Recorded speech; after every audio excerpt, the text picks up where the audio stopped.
Everyone, আজকে আমরা জানবো ঢাকা বিশ্ববিদ্যালয় এ বি সি ইউনিটের অ্যাডমিশনের তোমার কি আবেদন করতে কত পয়েন্ট লাগবে। ঠিক আছে, তো চলো শুরু করা যাক। ঠিক আছে,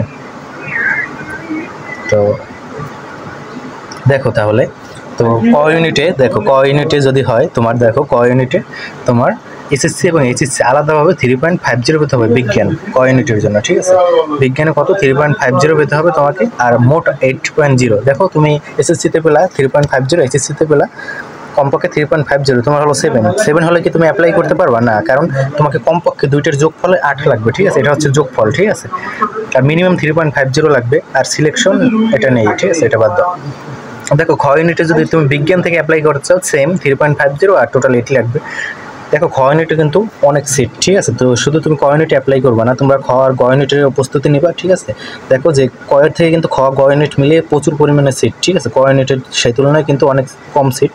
আবার ক ইউনিটে দেখা যায় 6000 পর্যন্ত টানে। ঠিক আছে, তো এই সব কিছু বুঝে শুনে অ্যাপ্লাই করবা। ঠিক আছে, তো খ ইউনিটের প্রায় 3 গুণ প্রায় ক ইউনিটের। ঠিক আছে, সিট। তো দেখো খ ইউনিটে মানবিক থেকে তোমার আলাদা করে 3.00, আর এসএসসিতে 3.00, এইচএসসিতে 3.00। ব্যবসায় শিক্ষা থেকেও সেম, বাট টোটাল যোগফল লাগবে 7.50। এখন দেখো দুইটা যোগফল হয় 6 পেলে অ্যাপ্লাই করতে পারবা না, কারণ তোমাকে দুইটার যোগফল 7.50 লাগবে। তো দেখো গ ইউনিটে সবাই অ্যাপ্লাই করতে পারবা, ক ইউনিটে কিন্তু পারবা না সবাই। ঠিক আছে, দেখো গ ইউনিটে সবাই 3.50, বিজ্ঞানের ক্ষেত্রে সেম, আর মানবিকের ক্ষেত্রেও তোমার সেম। ঠিক আছে, এই যে 3.00 করে আর 7.50 টোটাল। এসএসসিতে 3.0, এইচএসসিতে 3.0। ঠিক আছে, গ ইউনিট যেটা ব্যবসায় শিক্ষা ইউনিট বলা হয়, খ ইউনিট কলা ও সামাজিক বিজ্ঞান ইউনিট। ঠিক আছে, এটা কিন্তু কলা ইউনিট, কলা। আর এটা হচ্ছে তোমার ব্যবসায় শিক্ষা। এই যে গ ইউনিট, এটা হচ্ছে ব্যবসায় শিক্ষা। ঠিক আছে, একই দেখাইতেছি। তো দেখো, আর এটা তো বিজ্ঞান।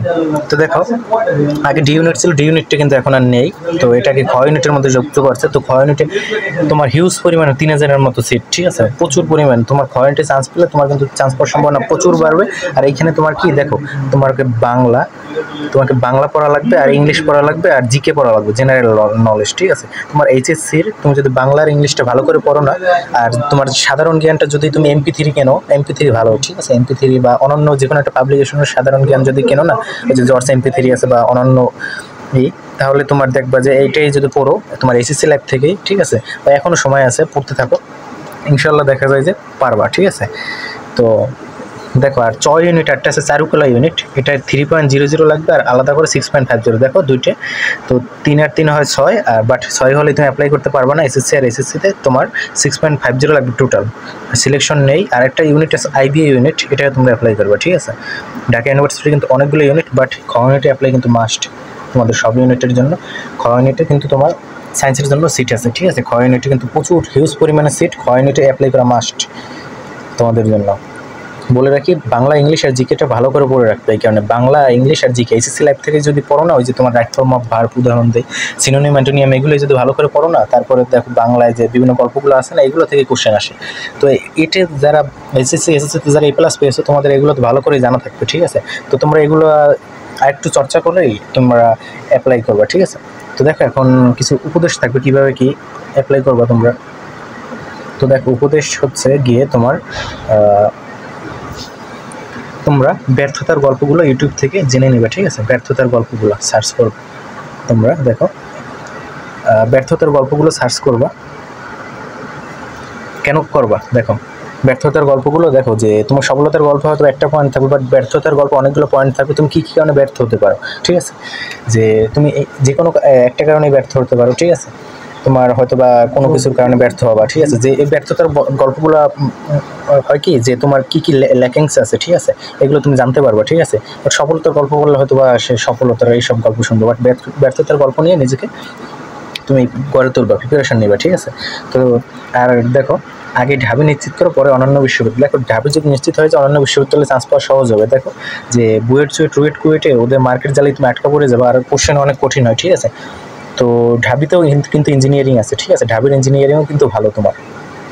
তো দেখো যে তোমার তাহলে তুমি কি করবা, যে আগে ঢাবি নিশ্চিত করো, তারপর বুয়েট টুয়েট প্রিপারেশন নেবে। একে তো ওদের তোমার অনেক হিউজ একটা রিকোয়ারমেন্ট থাকে।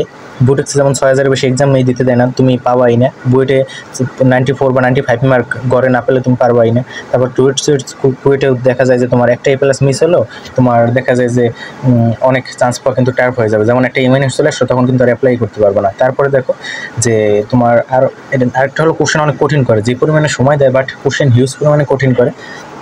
তো এই কারণে বলা যায় যে আগে ঢাবিটা নিশ্চিত করো, ঠিক আছে? আগে ঢাবি নিশ্চিত করবা, তারপর অন্যান্য বিশ্ববিদ্যালয়। আগে ঢাবিটাকে নিশ্চিত করো। ঢাবির ক্ষয়নেটা কিন্তু অনেক সেট, ঠিক আছে? তো দেখো, তো আর ঢাবি নিশ্চিত করলে হয় কি তোমার অন্যান্য এক্সামগুলো পড়া সহজ হয়ে যায়, ঠিক আছে? তো দেখো এইচএসসি থেকেই পড়া শুরু করবা তোমরা। আর যারা এইবার এইচএসসি 25 সালে দিয়ে ফেলছো, তারা কী করবা, তারা এখন থেকে শুরু করবা, তারপর সমস্যা নেই। তো দেখো কীভাবে করবা, যে বিগত বছরের কোশ্চেনগুলো পড়বা, এটা ফরজের মতো তোমাদের জন্য। কোশ্চেন অ্যানালাইসিস করবা। বিগত বছরের কোশ্চেনগুলো হয় কি, যেমন একই কোশ্চেন দেখা যায় যে একটু ঘুরিয়ে ফিরিয়েও আসে, ঠিক আছে? তো দেখা যায় মানগুলো চেঞ্জ করে দেয়, বা একই থিওরি থেকে আবার কোশ্চেন আসে, ঠিক আছে? তো এই বিগত বছরের কোশ্চেনগুলো পড়া এটা ফরজের মতো। আর বইয়ের এমসিকিউগুলো পড়বা। দেখো ঢাবির যদি 25 বছরের কোশ্চেন অ্যানালাইসিস করো, তো দেখো যে কিনা ম্যাথ ফার্স্ট চ্যাপ্টার থেকে তোমার কিনা 25টা কোশ্চেন আসলো, ঠিক আছে? দেখলা 25 বছর ধরলাম আমরা 25টা কোশ্চেন আসছে ম্যাট্রিক্স থেকে। তো দেখো এই 25টাই, এর বাইরে কিন্তু তোমার এতগুলো তো টপিকও নাই তোমার, ঠিক আছে? তো এর বাইরে থেকে দিবে না, হয়তো বা মানগুলো চেঞ্জ করে দিবে, ঠিক আছে? এই আর কি, বাট তোমার ওইগুলোই দিবে, মানগুলো চেঞ্জ করে। এই কারণে তোমার বই থেকে যে এমসিকিউগুলো আছে, এগুলো তোমাকে বারবার প্র্যাকটিস করতে হবে। এগুলো তোমার 2টা বই থাকলে ভালো হয়, ঠিক আছে? এমসিকিউগুলো বারবার প্র্যাকটিস করবে, ঠিক আছে? আর মুখস্থ, যেগুলো মুখস্থ করা এমসিকিউ একেবারে যেরকম মান, যেরকম তোমাকে বললো যে তোমার পীড়নের একক কী, বা বিকৃতির মাত্রা কী, ঠিক আছে? এইসব, বা বলের মাত্রা কী, ঠিক আছে? এইসব মুখস্থ রাখবা, ঠিক আছে? এইসব জিনিসগুলো পরীক্ষার হলে দেখা যায় কি, বলের মাত্রা বের করতে এপিক্যাল টু এমএ এভাবে বের করতে তোমার অনেক টাইম চলে যাবে। এটা কিন্তু করবা না, এটা কিন্তু একটা ব্যর্থতার গল্প, ঠিক আছে? তো দেখো, আর ম্যাথগুলো না দেখে প্র্যাকটিস করার চেষ্টা করবা, ঠিক আছে? ম্যাথগুলো কী করবা, না দেখে প্র্যাকটিস করলে তোমার কিন্তু চর্চা হয়ে যাবে।